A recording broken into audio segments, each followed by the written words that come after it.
Bismillahirrahmanirrahim. Assalamualaikum warahmatullahi wabarakatuh. Alhamdulillahillazi arsala rasulahu bilhuda wa dinil haqq liyudhhirahu 'alad dini kullih walau karihal kafirun walau karihal musyrikun.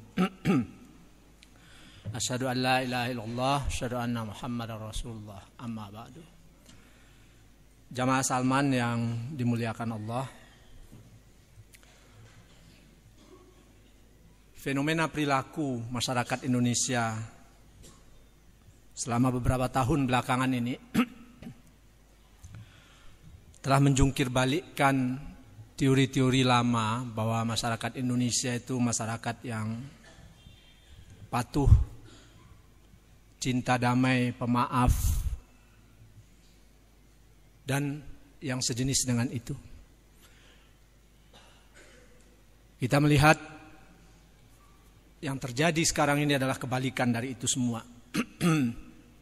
Mulai dari aturan-aturan yang sudah disepakati bersama, bahkan juga aturan yang dibuat sendiri oleh satu kelompok tertentu,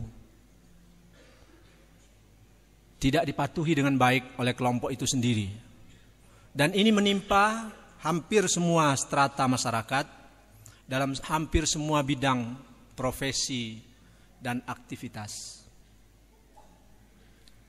Mulai dari soal berlalu lintas secara terang-terangan melawan arus sudah biasa saja, sampai kepada mereka yang berada di strata di atas, yang kita tahu adalah orang-orang yang beberapa waktu yang lalu kita lihat dan kita nilai sebagai orang-orang baik, tiba-tiba tanpa kita ketahui awalnya apa penyebabnya, dicokok oleh KPK, menjalankan penyalahgunaan wewenang, mengkorupsi keuangan negara, dan sebagainya dan sebagainya. Dan yang sangat memprihatinkan, sebagian besar, karena memang sebagian besar masyarakat bangsa Indonesia ini adalah kaum muslimin, yang menjalankan itu semua sebagian besar juga adalah muslim Indonesia. Kita jadi bertanya-tanya, bagaimana komitmen mereka terhadap agama yang dianutnya? Orang-orang yang dahulu pada waktu mahasiswa dikenal sebagai aktivis, mereka yang memperjuangkan kepentingan masyarakat, berteriak-teriak supaya keadilan ditegakkan dan sebagainya dan sebagainya. Sekarang luntur, terbalik begitu saja. Apakah demikian kuat pengaruh godaan yang ada sehingga jiwa yang mereka bawa pada saat yang lalu itu hilang sirna begitu saja? Ini ditiru oleh hampir semua anggota masyarakat lain. Jamaah rahimakumullah, Islam adalah agama yang salah satu karakter khasnya adalah menuntut supaya pemeluknya mempunyai komitmen yang komprehensif, yang penuh terhadap agama ini. Tidak bisa setengah-setengah. Sebagian diambil, sebagian yang lain tidak. Mereka yang hanya setengah-setengah tidak dianggap sama sekali. Udkhulu fis silmi kafah. Masuklah kamu ke dalam Islam itu secara keseluruhan. Mereka yang berada di tengah-tengah atau sebagian itu disebut oleh Al-Quran sebagai orang yang berdiri di pinggir, di tepi jurang, yang mengambil yang disukainya dan mencampakkan yang tidak disukainya. Di dalam kamus Islam tidak diperkenankan, tidak diperbolehkan seperti itu. Dan komitmen itu haruslah individually, haruslah orang per orang, tidak boleh diwakilkan kepada satu kelompok tertentu. Tidak boleh diwakilkan kepada pemukanya, kiainya, ulamanya, pemimpin agamanya dan sebagainya. Secara individual, masing-masing orang itu harus punya komitmen yang penuh, menyeluruh, komprehensif terhadap ajaran agama ini.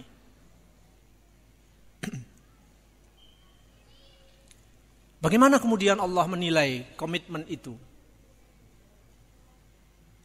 Allah tidak begitu saja membiarkan mereka yang sudah mengatakan punya komitmen itu kemudian dianggap sudah benar-benar sesuai dengan komitmennya.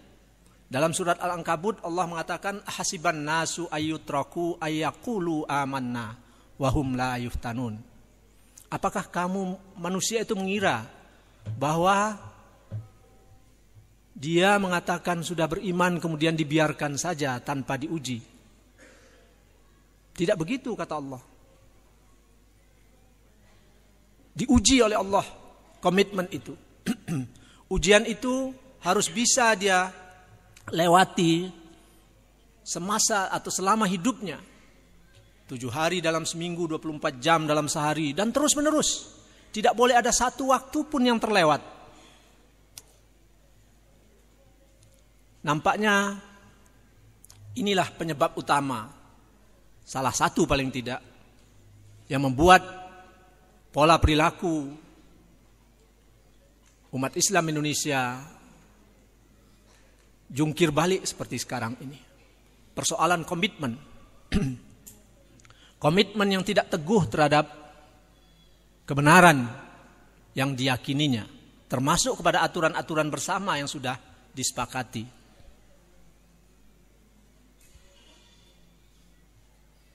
Seperti tadi saya sampaikan bahwa dalam setiap perjalanan hidupnya manusia itu harus menunjukkan, harus bisa lulus dalam ujian terhadap komitmen itu yang macam-macam jenisnya. Mulai dari yang biasa-biasa saja yang dikatakan oleh Allah dalam surat Al-Baqarah ayat 155, walanabluwannakum bisyai'im minal khaufi wal ju'i wa naqsim minal amwali wal anfusi was samarat. Ujian itu mulai dari sedikit kelaparan,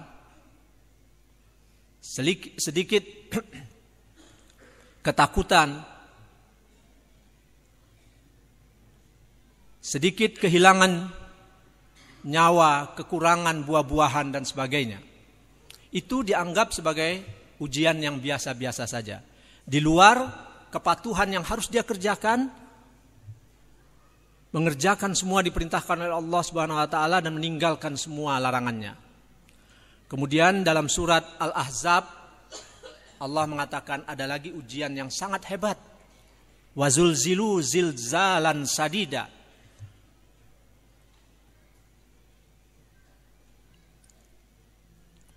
Kami uji mereka itu dengan ketakutan yang sangat. Misalnya ketika harus berhadapan secara fisik dengan musuh, atau ketika suatu saat kita harus berhadapan dengan sesuatu yang membuat nyawa kita terancam, dan sebagainya seperti itu. Apabila kita mampu melewati ujian itu, barulah kita dianggap sebagai orang yang istiqomah, konsisten dalam komitmen terhadap kebenaran, dalam komitmen terhadap agama kita ini, Al-Islam ini. Yang terjadi, ada yang kita lihat orang yang punya komitmen baik tetapi tidak istiqomah, tidak konsisten, rendah sekali konsistensinya. Dia beragama menurut istilah salah seorang teman dikala senggang saja. Orang Jawa mengatakan pagi dele sorene tempe.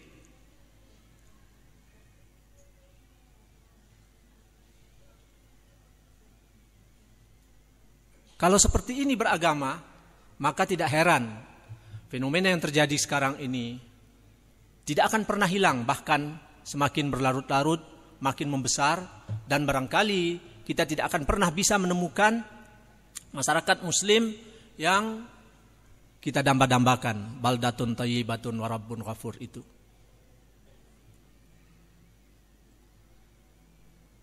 Di dalam salah satu hadis Rasulullah Muhammad SAW mengatakan, akan datang suatu masa seseorang akan beriman pada pagi hari dan kafir pada sore harinya. Sebuah kaum akan menjual agamanya dan ditukar dengan harta dunia yang sedikit. Pada hari itu orang yang teguh memegang agamanya laksana menggenggam bara api. Hadis ini kemudian dielaborasi oleh seorang ulama, Al-Alamah Ibnu Baz. Orang-orang yang teguh di atas kebenaran itu adalah orang-orang yang terasing dari masyarakatnya, yaitu yang mereka-mereka yang membuat perbaikan ketika manusia lain banyak yang rusak. Dan bagi mereka sesungguhnya dijanjikan surga dan kebahagiaan. Apakah bukan seperti itu yang terjadi di hadapan kita sekarang ini? Persoalan konsistensi, keistiqomahan itu perlu kita angkat. Karena masyarakat Indonesia khususnya adalah masyarakat yang paling susah untuk konsisten itu. Suatu hal yang sangat menarik, Allah memerintahkan kita untuk konsisten dalam komitmen terhadap kebenaran, namun secara fitri Allah menciptakan manusia itu innal insana khuliqa haluan, bersifat tergesa-gesa, bersifat keluh kesah, kikir, yang pada dasarnya bertentangan dengan upaya untuk bersikap konsisten itu. Ini menarik sekali.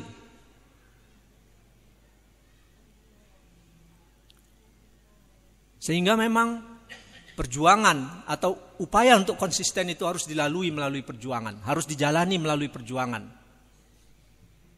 Wa hadainahun najdain falaqtahamal aqabah. Sesungguhnya telah kami tunjukkan dua jalan. Kenapa kamu tidak mengambil jalan yang mendaki lagi sukar? Jadi jalan yang harus ditempuh untuk sampai kepada titik, kepada predikat istiqomah atau konsisten itu adalah jalan yang mendaki lagi sukar. Yang paling mudah dilalui adalah jalan yang mendatar-mendatar saja atau bahkan menurun. Tapi itu bukanlah jalan yang diperintahkan Allah untuk kita lalui.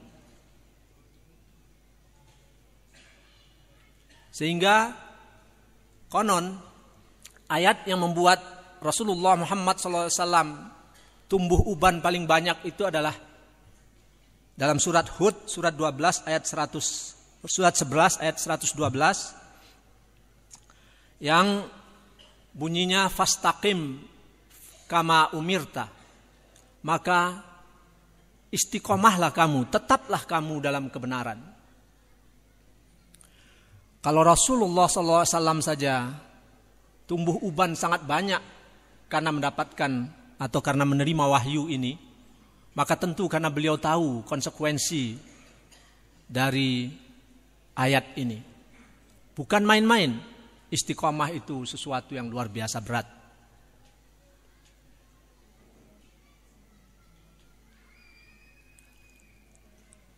Berhadapan dengan musuh yang nyata-nyata, barangkali kita masih bisa, mudahlah kita melawan.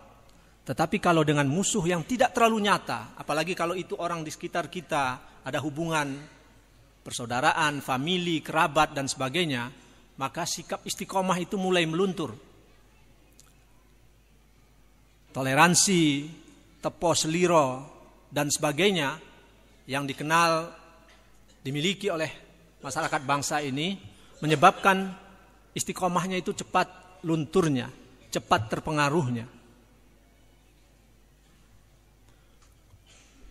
Kita kenal bagaimana istiqomahnya Bilal ketika diperintahkan oleh tuannya, waktu itu Bilal masih jadi budak, untuk kembali kepada agama asalnya. Ditelentangkan di tengah padang pasir yang panas, dibebani dengan batu yang juga sangat panas. Bilal tetap ahad berhadapan dengan musuh yang nyata, orang kafir.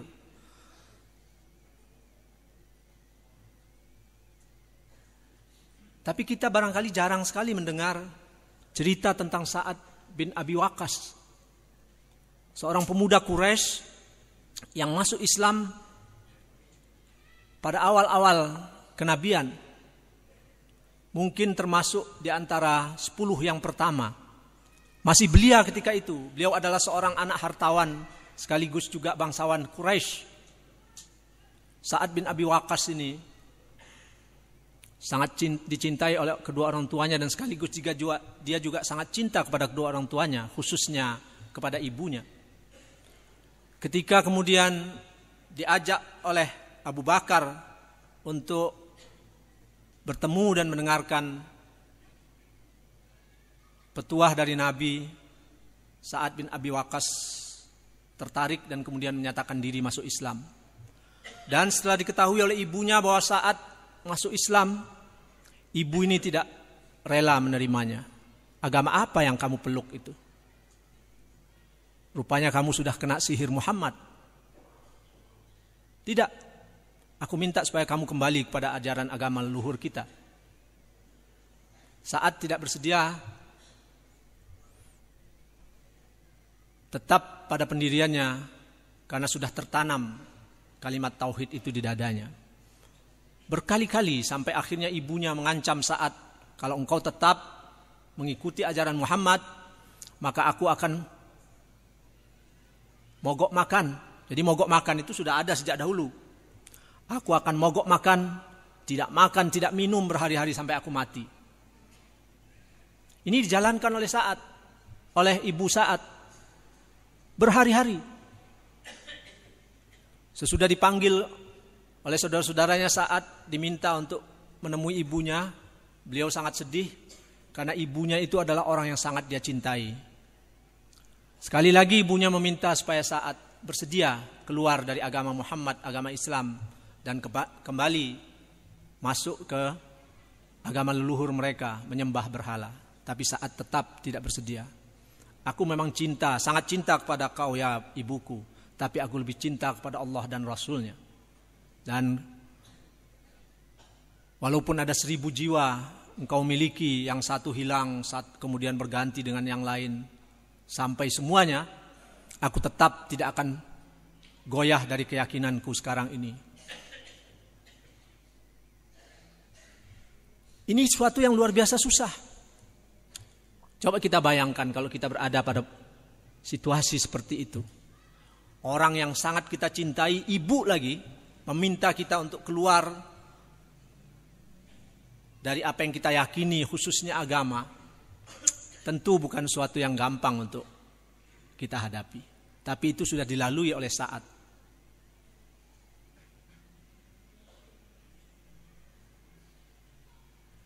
Jamaah rahimakumullah, konsisten, istiqomah, itu arti gampangnya adalah diam dalam satu keadaan tanpa bergerak, tanpa berpindah. Lawannya adalah tughyan. Tughyan itu artinya terombang-ambing, menyimpang, lari ke kanan dan ke kiri. Banyak sekali penyebabnya. Dan untuk bisa sampai kepada derajat yang kita kenal, diberikan oleh Allah dalam konsep agama kita adalah takwa. Tidak ada jalan lain kecuali memang harus konsisten. Tidak ada cara lain kecuali harus konsisten.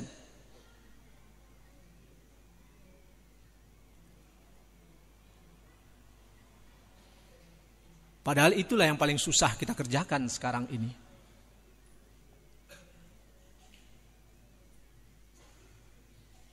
Apa hubungannya dengan ibadah Ramadan yang kita kerjakan sekarang ini? Puasa yang kita kerjakan dalam bulan Ramadan ini adalah latihan, proses untuk mendisiplinkan, membuat diri kita ini konsisten dan istiqomah terhadap ajaran agama itu. Tidak ada latihan yang lebih baik dibandingkan dengan puasa ini. Oleh karena itu secara khusus ayat tentang puasa ini dikaitkan dengan iming-iming bertakwa, la'allakum tattaqun.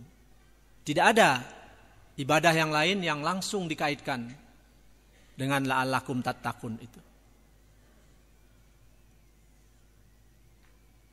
Pada hari-hari biasa, semua perilaku yang tidak kita kerjakan pada waktu Ramadan ini halal-halal saja, dibenarkan saja, bahkan diperintahkan untuk kita kerjakan. Makan, minum, hubungan suami istri dan sebagainya yang lain. Tetapi hanya karena perintah Allah, kita hindari dan kita tidak kerjakan itu. Sejak dari terbit fajar sampai terbenamnya matahari. Hanya karena perintah Allah. Tapi yang jadi pemikiran bagi saya khususnya, dan mudah-mudahan juga merangsang jamaah semuanya yang berbahagia untuk memikirkan ini juga. Kenapa latihan yang terus-menerus kita kerjakan sejak tahun-tahun yang lalu, sudah berapa puluh tahun kita mengerjakan puasa seperti ini, tidak berbuah dalam sikap berikutnya? Kenapa latihan itu terus-menerus hanya bersifat latihan demi latihan dari tahun ke tahun?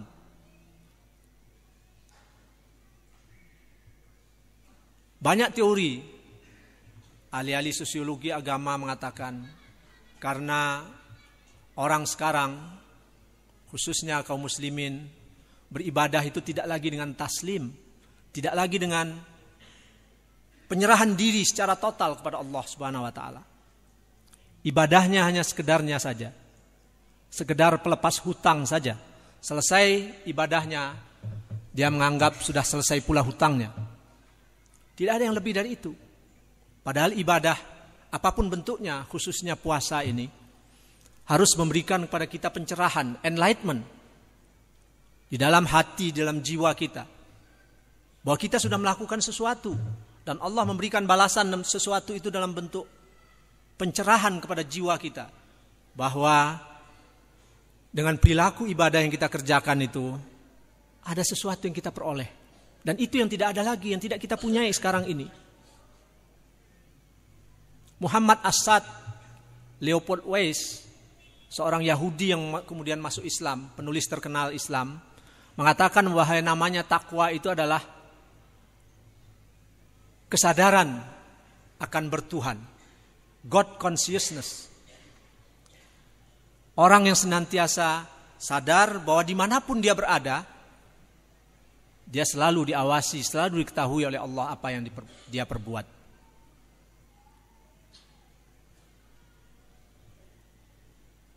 Sehingga willingness dia, keinginan dia hanya satu, yaitu patuh, taat kepada apa yang diperintahkan oleh Allah, yang selalu berada di dekat dia itu, yang selalu mengawasi, yang selalu tahu tentang apa yang dia kerjakan itu. Nah, mungkin benar analisis psikolog tadi bahwa ibadah kita tidak lagi membawa kepada pencerahan dalam hati, dalam jiwa kita, hanya sekedar untuk pelepas kewajiban dan hutang kita saja.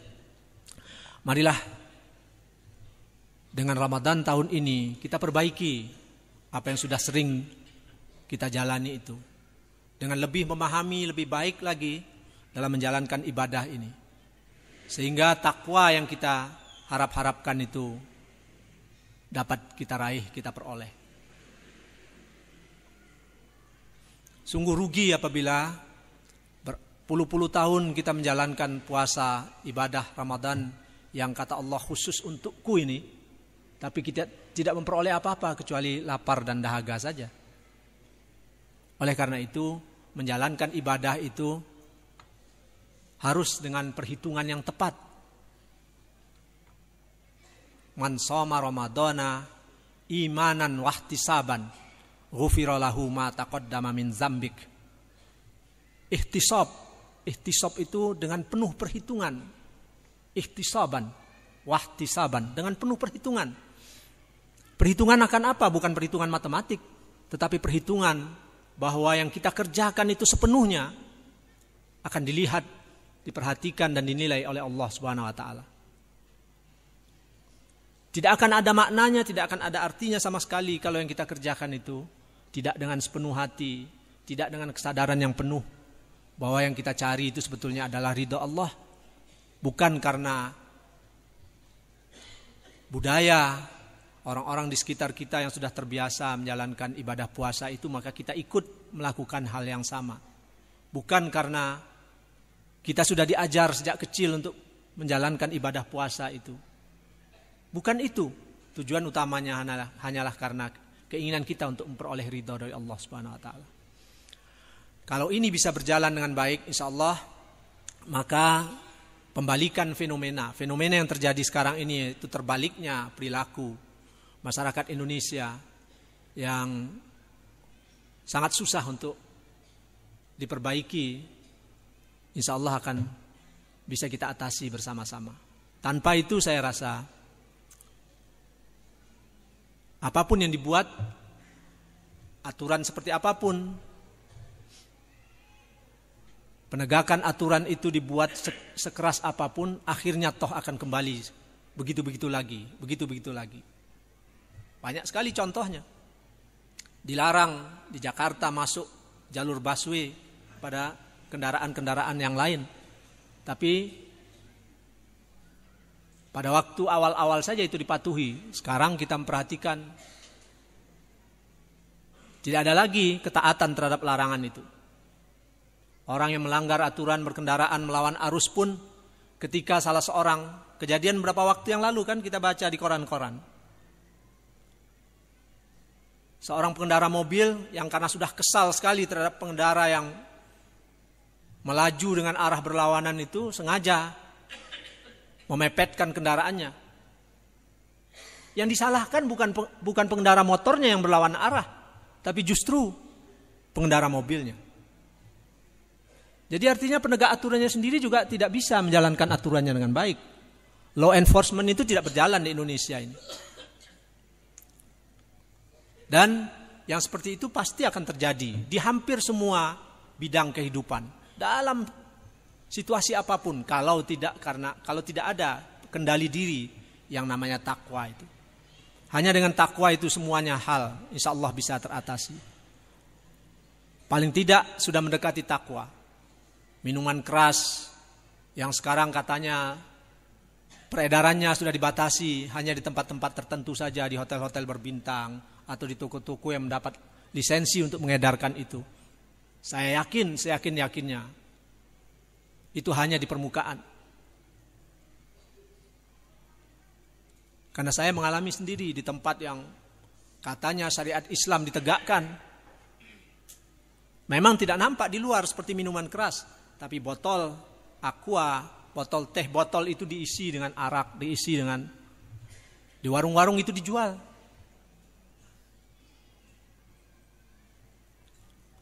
Jamaah yang berbahagia, inilah yang harus kita upayakan bersama-sama. Dan kita tentu berharap peran pemimpin untuk menjalankan ini harus bisa ditegakkan. Tanpa pemimpin yang bisa menegakkan aturan yang konsisten dengan aturan yang sudah dibuat, kita yakin tidak akan mungkin bisa terjadi seperti ini. Sementara kita tidak bisa berharap terlalu banyak sekarang ini. Aturan yang sudah dibuat sendiri menjaga, mengembangkan, membangun kepentingan rakyat tidak berjalan. Informasi yang banyak kita terima beredar sekarang ini, tenaga kerja saja. Tahun 2011 pertama kali saya bekerja sama dengan perusahaan Cina. Mereka masih bertanya ke saya, kami menduga bahwa orang Indonesia itu sangat antipati kepada Cina. Belum jauh dari benak mereka kejadian Mei 1998. Tapi ternyata sudah mereka lihat di Indonesia welcoming terhadap orang-orang Cina dari daratan sana begitu baik. Sekarang apa yang terjadi? Di Sumatera Utara 10.000 sudah tenaga kerja kasar Cina. Tidak punya izin. Di Papua, di Irian, teman-teman saya menyampaikan kesaksiannya. Di mana-mana orang Cina. Tenaga kerja kasar. Kalau kita jalan-jalan di Jakarta, di BRI Tower, siang hari makan siang di situ, maka seperti kita berada di Beijing atau di Guangzhou atau di mana. Itu di Indonesia, bapak-bapak sekalian. Dari seorang pegiat e-commerce, saya mendapat informasi. Sebentar lagi, Departemen atau Kementerian Perdagangan akan mengeluarkan aturan bahwa pelaku e-commerce, perdagangan online, ya, itu harus bisa menunjukkan komitmennya terhadap KYC. KYC itu know your customer. Kalau di perbankan kita sudah tahu selama ini sudah berjalan seperti itu. Dijawab oleh para pegiat e-commerce ini, loh kalau begitu banyak sekali sekarang ini orang berjualan lewat Facebook, lewat macam-macam media sosial yang lain. Apakah itu juga diatur? Orang Kementerian Perdagangan cuma mengatakan, wah itu kami tidak tahu. Yang jelas kami ditekan dari sana sini supaya membuat aturan seperti ini. Coba bayangkan, tidak ada sama sekali keberpihakan, tidak ada konsistensi untuk menjaga dan membangun dan mengembangkan apa yang sudah dikembangkan oleh anak negeri ini. E-commerce sedang sangat booming sekarang di Indonesia. Berbagai jenis berbagai perusahaan muncul dari anak-anak muda, khususnya dari anak-anak ITB yang terbanyak. Ya. Alumni ITB yang tahu tentang IT,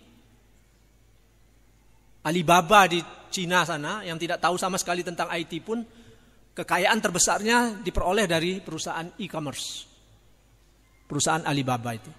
Ini sekedar ilustrasi saja bahwa saya menyampaikan tadi, tidak hanya di kalangan masyarakat yang berada di strata yang hanya sekedar sebagai rakyat biasa, tapi juga sampai ke pemerintah yang namanya konsistensi itu tidak ada. Dan kita jadi bertanya-tanya, komitmen mereka terhadap kebenaran, terhadap peraturan dan kesepakatan bersama yang sudah dibuat itu sedalam apa, setinggi apa.